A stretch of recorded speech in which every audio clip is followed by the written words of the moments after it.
Hello everyone, my self Ashish Kumar and I welcome you all in this video. अभी के इस video में हम लोग मिरर इक्वेशन जो हम लोग के पास होता है 1/v plus 1/u equals to 1/f, जैसे कि आप नीचे में देख सकते हैं।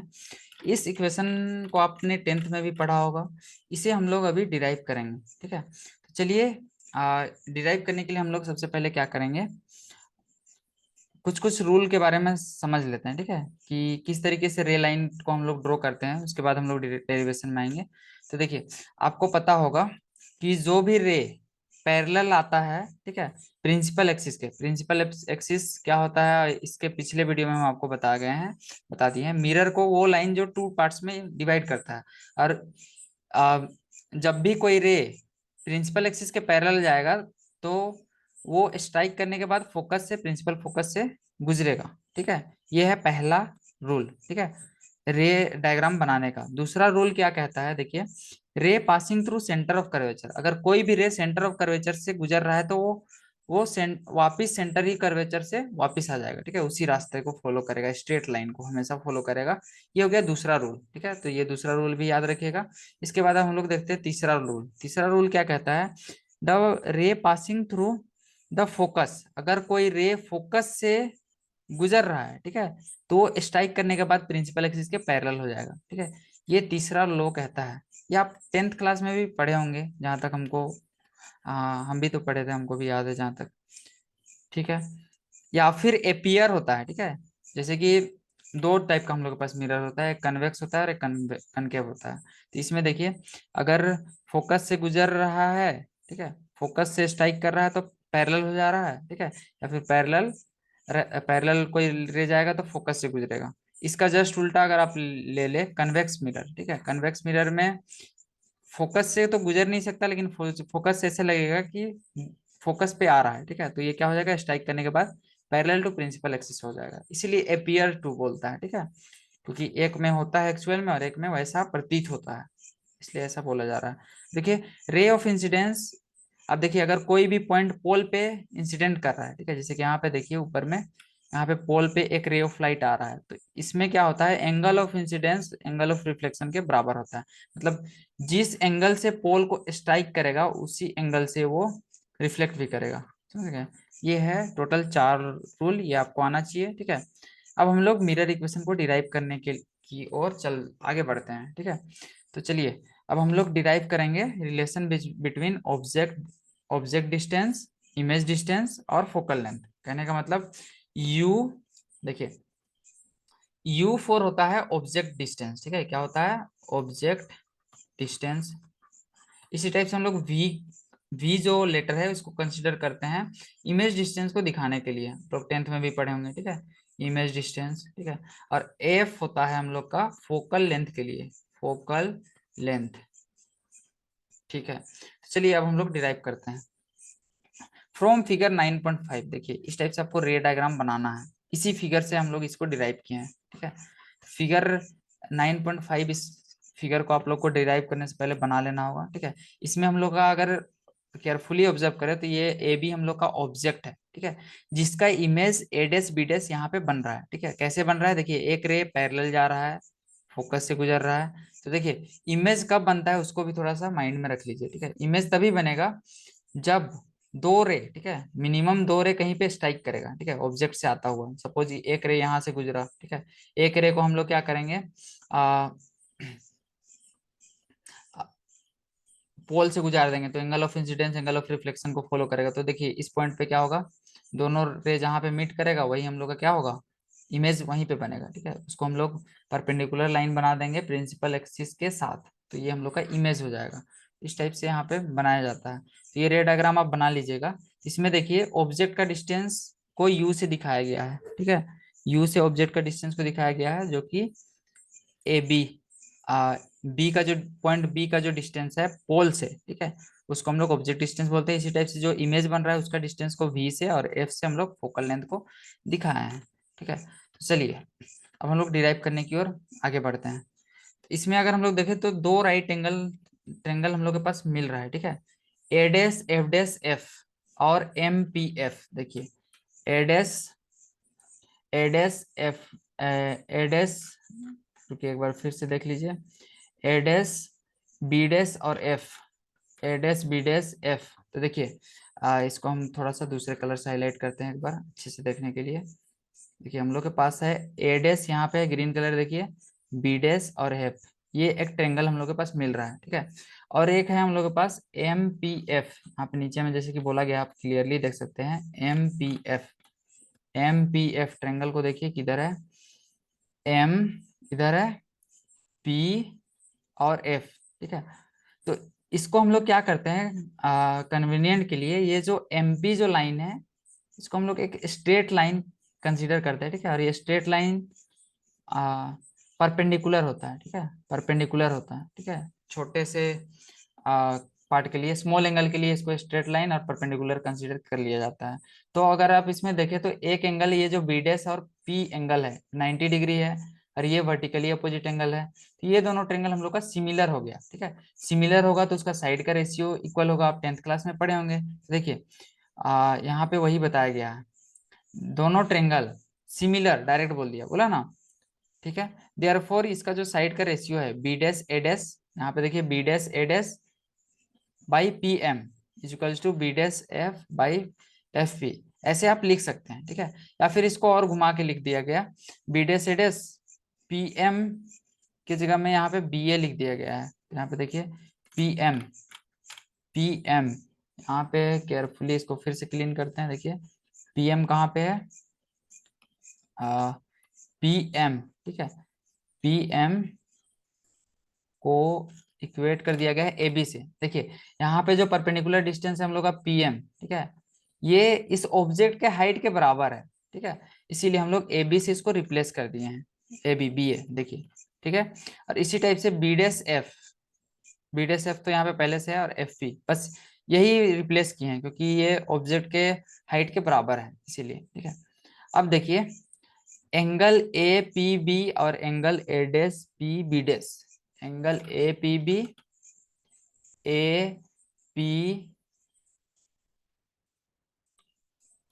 बी, ठीक है, और angle A A dash P B dash, देखिए यहाँ पे एक बार फिर से देख लीजिए, A dash P B dash दोनों इक्वल है, ठीक है, एक ही एंगल है क्योंकि, ठीक है। और राइट एंगल ट्रेंगल यहाँ पे दो बन रहा है, A dash P dash B P, A dash B dash P, ठीक है, ये वाला right angle A dash B dash P, और एक राइट एंगल देखिएगा तो ए बी पी मिलेगा, ए बी पी, ठीक है।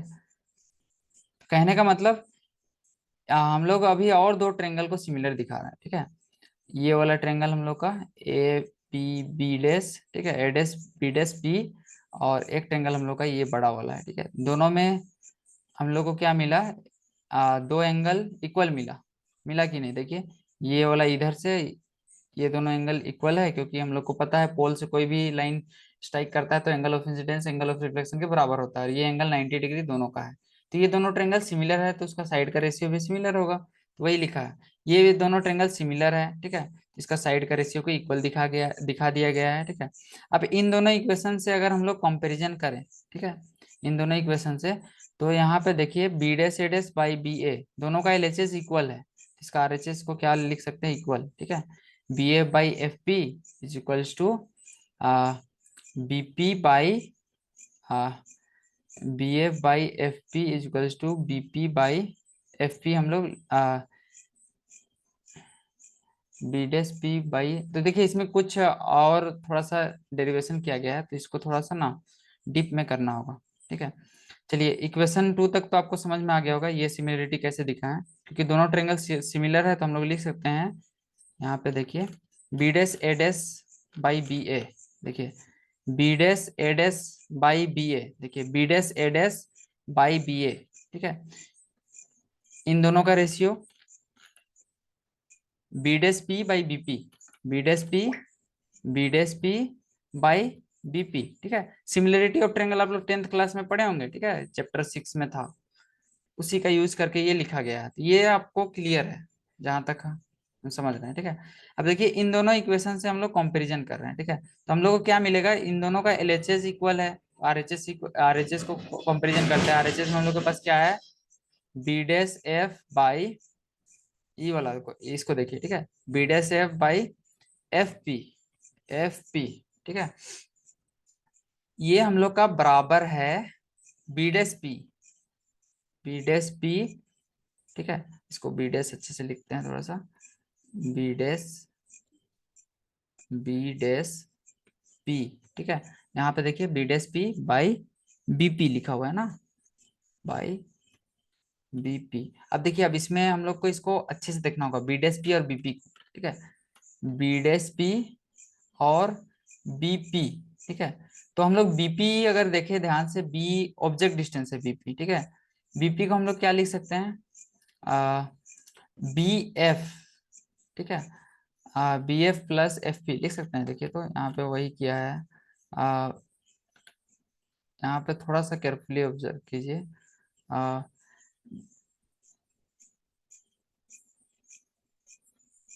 अच्छा, B dash BP minus F P, BP minus B dash P minus F P आप करके देखिए, थोड़ा सा यहाँ पे ध्यान देना है, ठीक है, ध्यान देने वाला बात है, कंप्यूटर के कारण थोड़ा सा,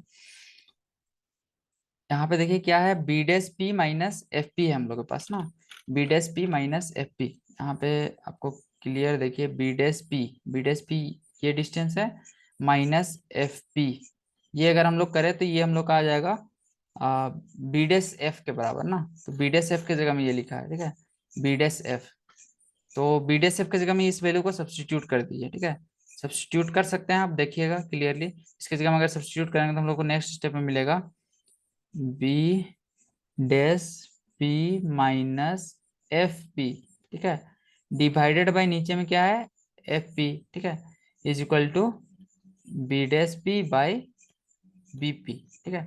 अब देखिए, अब क्या कीजिए, इसको सेपरेट कर दीजिए, ठीक है, सेपरेट, सेपरेट नहीं भी कर सकते हैं, ठीक है, बी डैश पी, आप देखिए, आप यहाँ पे अगर साइन कन्वेंशन आप देखिएगा, ठीक है, जो हम लोग का बी डैश पी है, बी डैश पी अगर यहाँ पे क्लियरली देखिएगा तो बी डैश पी हम लोग का क्या है, इमेज डिस्टेंस है, ठीक है, इमेज डिस्टेंस को हम लोग क्या चीज से दिखाते हैं, वी से, ठीक है, तो यहाँ पे वही किया गया है, बी डैश पी को वी से दिखाया गया है, ठीक है। अब देखिए, इमेज हम लोग का किधर है, पोल से लेफ्ट साइड में है, ठीक है, तो लेफ्ट साइड में कोई भी डिस्टेंस रहेगा उसको माइनस में दिखाएंगे, तो बी डैश पी की जगह हम सब्स्टिट्यूट कर दिया माइनस बी, देखिए यहाँ पे नेक्स्ट स्टेप में, ठीक है, और हम लोग का एफ पी क्या है, फोकल लेंथ है, वो भी लेफ्ट साइड में है, तो माइनस एफ इसकी जगह हम सब्स्टिट्यूट कर दिया, तो यहाँ पे देखिए माइनस एफ पी की जगह माइनस एफ सब्स्टिट्यूट करेंगे तो ये माइनस माइनस प्लस एफ हो जाएगा, ठीक है, वही यहाँ पे इस स्टेप में किया गया है, सबका वैल्यू को सब्स्टिट्यूट कर दिया, तो हम लोग को फिर फर्दर सोल्व करने पे ये हम लोग को मिल जाएगा, ठीक है, ये इस फॉर्म में आएगा, और उसको बाद हम लोग उसको डिवाइड कर देंगे वी से, ठीक है, तो इसको आप सोल्व करके देख सकते हैं, हम करके दिखा रहे हैं, देखिए minus V plus F by minus F is equals to minus V by minus U, ये सब वैल्यू को सब्स्टिट्यूट कर दिया गया ऑब्जेक्ट यू वी और एफ का वैल्यू को। अब देखिए, इसको अगर हम लोग सेपरेट करें तो हम लोग को मिलेगा v by F minus one is equals to v by U, ठीक है, इसको अगर एक स्टेप और आगे बढ़ाएं तो हम लोग को मिलेगा v by F is equals to one plus v by U, ठीक है। अब हम लोग क्या करते हैं, v से डिवाइड कर देते हैं दोनों साइड में, तो यहाँ पे हो जाएगा one by F is equal to one by V plus one by U, यही हम लोग का है मिरर फार्मूला, और इसी फार्मूला को मिरर मिरर रिलेशन बोलते हैं, ठीक है। अब देखिए, इसमें मैग्निफिकेशन के बारे में बताया गया है, ठीक है, मैग्निफिकेशन क्या बताता है, ठीक है, सबसे पहले समझ लेते हैं, मैग्निफिकेशन जो है, मैग्निफिकेशन जो है वो हम लोग का बताता है रेशियो, ठीक है, इमेज जो हम लोग का बना है, ठीक है, वो ऑब्जेक्ट के कंपैरिजन में कितना टाइम्स है, ठीक है, इसीलिए यहाँ पे हम लोग क्या करते हैं, एच डेस बाई एच करते हैं, मतलब height of image by height of object, तो मैग्निफिकेशन बराबर क्या होता है, एच डेस बाई एच, इसको याद रखिएगा, ठीक है। और एक आप लोग को पता होगा मैग्निफिकेशन निकालने का, ये होता है माइनस वी बाई यू, ये ऑब्जेक्ट और इमेज डिस्टेंस के टर्म में होता है, ठीक है, देखिए माइनस वी बाई यू नहीं, हाँ यही होता है, देखिए यहाँ पे दिया हुआ है एच डेस बाई एच और माइनस वी बाई यू, यही याद आपको रखना है, ठीक है, तो यही है आपका आज का कॉन्सेप्ट। ठीक है, इसके बेसिस में आप सारे क्वेश्चंस को बना सकते हैं जितना भी एक्सरसाइज में दिया हुआ है। जैसे कि ये सब तो थ्योरी है, इसको पढ़ के देखिए। ये क्वेश्चन हम आपको समझा देते हैं थोड़ा सा। देखिए क्या बोल रहा है, an object is placed at, ठीक है, एक ऑब्जेक्ट को हम लोग प्लेस किए हैं 10 centimetre 5 centimetre in front of a concave mirror, जिसका रेडियस ऑफ कर्वेचर ये दिया हुआ है, पोजीशन, नेचर और मैग्निफिकेशन निकालना है। ठीक है, तो देखिए हम लोग के पास गिवन में क्या क्या है। गिवन में सबसे पहले ये देख लेते हैं, गिवन में क्या दिया हुआ है। देखिए क्वेश्चन अगर हम लोग पढ़े तो ऑब्जेक्ट डिस्टेंस दिया हुआ है ना, केस 1 के लिए। ठीक है, केस 1 के लिए अगर पहले देखें तो ऑब्जेक्ट डिस्टेंस है u, ये है 10 सेंटीमीटर। ठीक है, ठीक है, 10 सेंटीमीटर है। और रेडियस ऑफ कर्वेचर, कहने का मतलब आर का वैल्यू दिया हुआ है 15 सेंटीमीटर। तो इससे हम लोग एफ निकाल सकते हैं। एफ बराबर क्या होगा, 15/2 सेंटीमीटर। हम लोग को रिलेशन पता है। ठीक है, अब हम लोग निकालते हैं इमेज का, मतलब वी निकालना है, तो हम लोग मिरर फॉर्मूला यू अप्लाई करेंगे। ठीक है, मिरर फॉर्मूला क्या कहता है, 1/v+1/u=1/f। ठीक है, अब देखिए इसमें ध्यान देने वाला बात है, एक बात और ध्यान देना है। ठीक है, ये कौन सा टाइप का मिरर है, कनकेव मिरर है। ठीक है, तो ऑब्जेक्ट डिस्टेंस कभी भी हम लोग क्या करते हैं, पोल के लेफ्ट साइड में लेते हैं। इस टाइप का कनकेव मिरर होता है, पोल के लेफ्ट साइड में ऑब्जेक्ट है, तो ऑब्जेक्ट डिस्टेंस जो हम लोग 10 लिखे हैं इसको माइनस में लेना होगा, -10। ठीक है, अब चूंकि ये कनकेव मिरर है, ठीक है, इसका जो फोकल लेंथ लेंगे उसको भी माइनस में लेंगे। तो देखिए यहाँ भी माइनस में लिया है, इसको आपको क्या लेना होगा, माइनस, रेडियस ऑफ कर्वेचर तो 15 सेंटीमीटर ही रहेगा, फोकल लेंथ हो जाएगा -15/2 सेंटीमीटर। तो ये साइन कन्वेंशन अगर आप नहीं अप्लाई करते तो आपका आंसर गलत हो जाएगा। तो इसको आप वैल्यू पुट करके वैल्यू ला सकते हैं। तो इसको अगर आप पुट कीजिएगा यहाँ पे, देखिए किया हुआ है, तो आपको मिलेगा -30। अब देखिए -30 क्या बताता है। ठीक है, माइनस का मतलब है ये पोल से लेफ्ट साइड में इमेज बनेगा। ठीक है, 30 सेंटीमीटर दूर। ठीक है, पोल से 30 सेंटीमीटर लेफ्ट साइड इमेज बन रहा है। ठीक है, अब देखिए अगर हम लोग मैग्निफिकेशन निकालते हैं, मैग्निफिकेशन बराबर होता है -v/u। तो v हम लोग का क्या है, 30। ठीक है, तो माइनस इंटू -30 हो जाएगा +30/u। ठीक है, यू हम लोग का है, देखिए ऊपर में -10। ठीक है, यू क्या है, -10।